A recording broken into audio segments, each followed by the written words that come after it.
I'm really excited today to guide you through a process that's going to help you if you're feeling stuck, if you're feeling frustrated, or just plain burned out in your career. Look, I understand that sometimes we all find ourselves in a place where we're just not sure what that next step really should be. And that uncertainty, it can feel really overwhelming. So I want you to know before we begin, this is normal. It happens to most of us at one point or another. And today, what I want to do is walk you through some really clear steps so that you can assess your opportunities, brainstorm some ideas, and really make a smart decision about what your next step is moving forward. We're going to have lots of really practical and actionable tips today. So make sure that you've got a pen and paper so you can jot down some ideas to help you get out of this stage. Okay, so the first step that we want to do here is to get clarity on what success actually means to you. And why does this matter? So, one of the biggest reasons that people feel stuck or burned out is that they've lost touch with what success really means for them. So, maybe you're chasing a goal that doesn't even align with your values anymore, or maybe your life has changed and what you want for your career just looks different now to what it did a few years ago. So, what we want to do is start by getting back in touch with what success means for you right now. And a great way to do this is to just find a quiet moment and to visualize your perfect workday.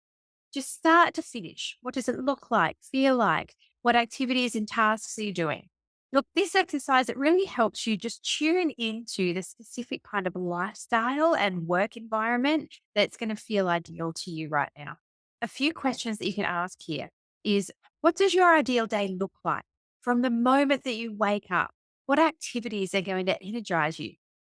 Next, how do you want to really spend your time? So, do you see yourself collaborating with others, working independently, traveling, or staying close to home? And ask what kind of tasks really light you up as well. So, are you brainstorming ideas? Are you problem solving? Or are you creating something really tangible that you can be proud of? Write all of these things down. This exercise, it's so important because it shifts your focus from just getting by to envisaging what you actually want. So many people go through their career without ever pausing to ask themselves what would make them truly happy. But by visualizing your ideal day, you start to see the gap between where you are now and where you want to be. So once you've got that vision of success, you're going to dive a little bit deeper. And this is where the 5 times why technique really helps you uncover what the true motivation is behind your career and the pathway that you're pursuing. So it's not enough to know that you want more flexibility or a better work-life balance. You need to take the next step and understand why those things matter to you.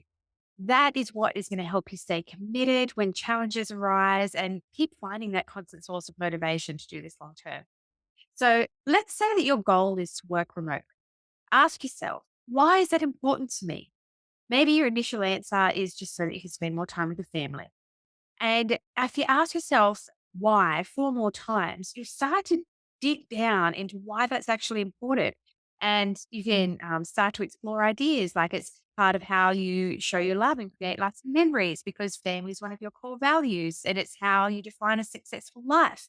Like getting in touch with the deeper meaning behind the career path that you've chosen is so important. And I would really encourage you to take a moment to jot down some ideas here. It's really easy for you to lie to yourself in the head, but when you have to write down the answers to these questions, it's a lot harder to lie to yourself when you're actually writing them down. Funny little quirk. So I'd really encourage you to try writing down your answers to these and ask why 5 times. So use the little toddler technique. I learned that one from my 3-year-old. But it is true. By the time you get to the fifth why, you have cracked through the surface level arguments that you're providing for yourself, those nice, pretty, polite little excuses that you have for staying in a comfortable, soul destroying job. And you will, yeah, get in touch with the deeper meaning behind this thing that you want to pursue. And that will give you this sense of motivation and give you the commitment that you're going to need to align your path with your values here.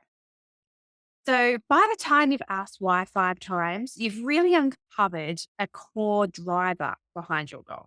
And now this is powerful because it really brings emotional clarity to your decision making.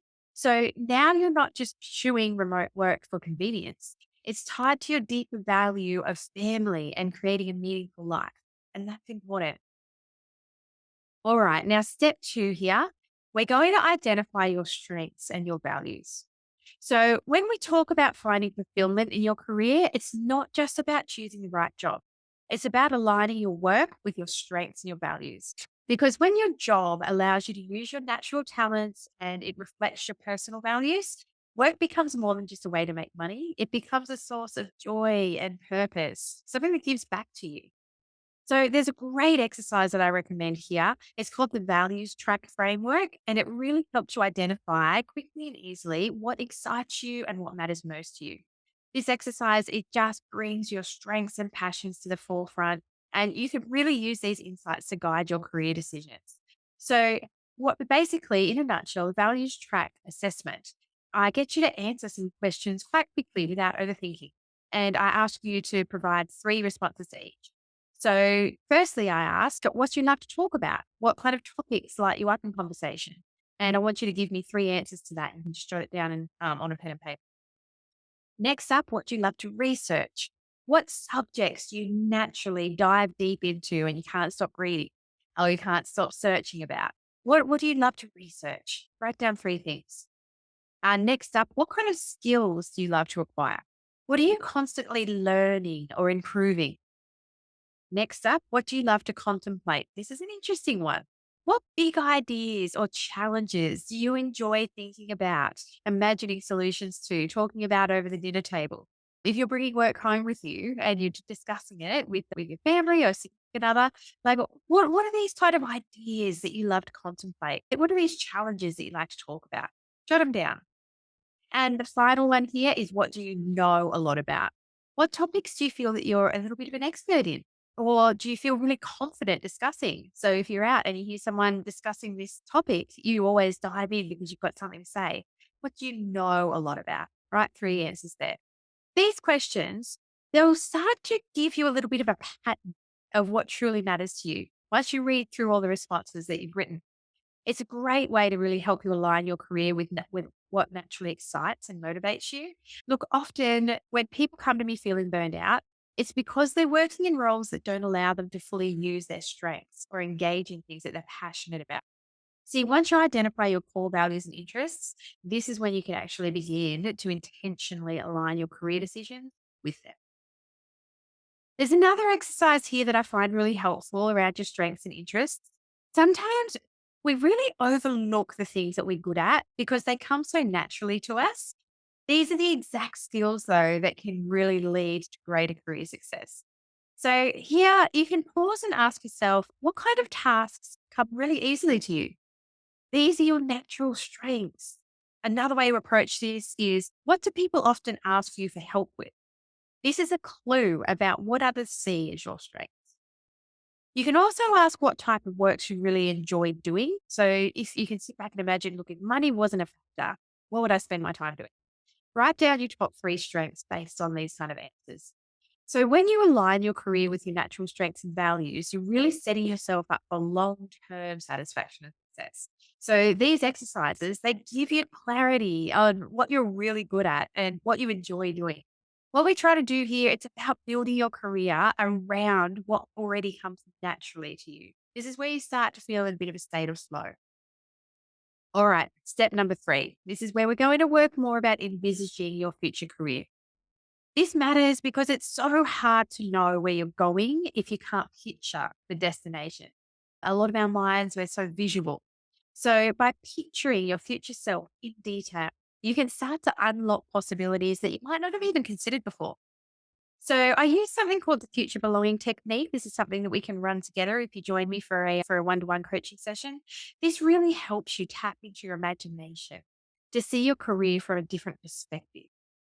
So this is a visualization process, but I like to encourage you to just close your eyes and imagine yourself at 80 years old. You're at the height of your success. You've accomplished all of your biggest goals. You're living a fulfilling life and career. And I've come to your house and I'm interviewing you for a newspaper article. And I want you to imagine that I'm asking you a few questions like, what are you most proud of achieving in your career? What impact did you make? And could you tell me a little bit about how you got to where you are? So, when you imagine yourself answering those questions from the position of a very successful 80-year-old version of yourself, what stories are you telling? What key moments stand out that shaped your career? This exercise is really interesting because it allows you to step out of your current struggles and to think long term. It also gives you insight into the type of career that you truly want. So, by visualizing your future success, you can begin to see a path forward. This exercise, it really helps you think beyond your current frustrations and just see that bigger picture. Because once you know what you want the future to look like, you can start really easily identify the steps that you are needing to take to get there.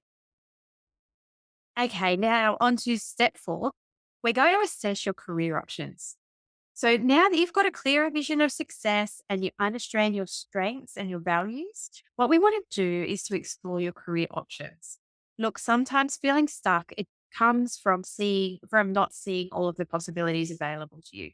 So this step here really helps open you up to different paths and that you may not have considered before and to evaluate them realistically. So what we're going to do here is brainstorm at least 10 potential ideas.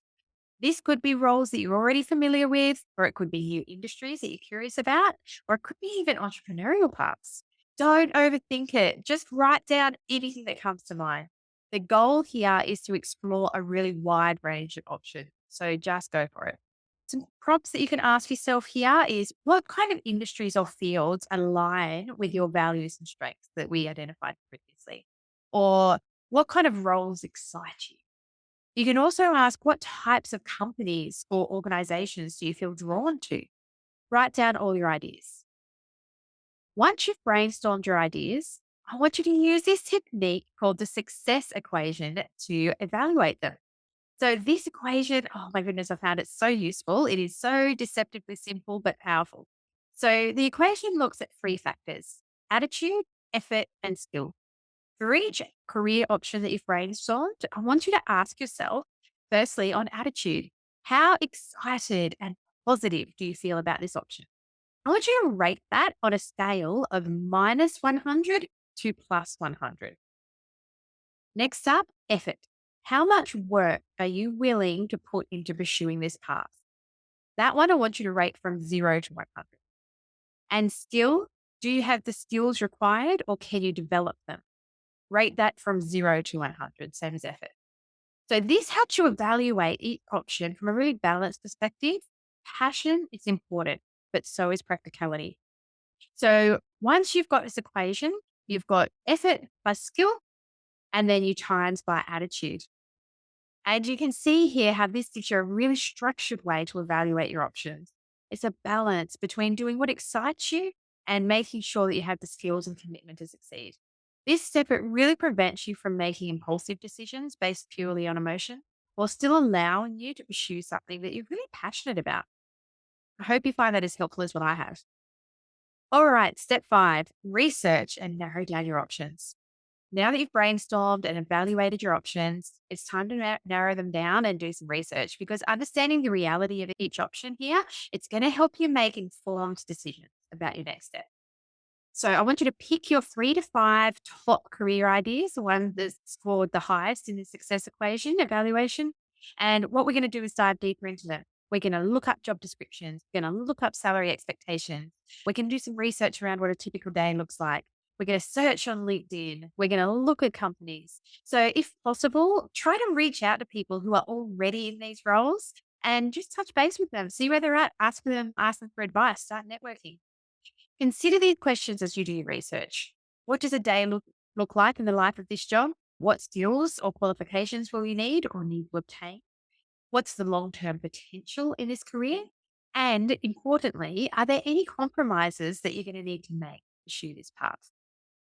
Research, it gives you clarity on what each option truly involves. So by the end of this step, you should have a really clear understanding of which career paths are worth pursuing and which ones just don't align with your long term. Now that you've gone through all these activities and exercises, you should have a much clearer picture of what your next steps could be. You've identified your vision of success. You've tapped into your strengths and values. We've brainstormed some amazing potential career paths and we've evaluated them using the success equation. The final step here is taking action, whether that's as simple as starting a conversation with someone in your network, signing up for a course, or even booking a career coaching session in with me. If you're feeling ready to take that next step but want some personalized guidance, I would love to help. My 3 session coaching pack is designed to support you through every single step of this process, from refining your career options to creating a practical actionable plan for moving forward. So you don't have to do this alone. Make sure you reach out to me. I would love to meet with you. And I hope that today has given you some really good insights into how you can start getting unstuck. I look forward to helping you more. Bye for now.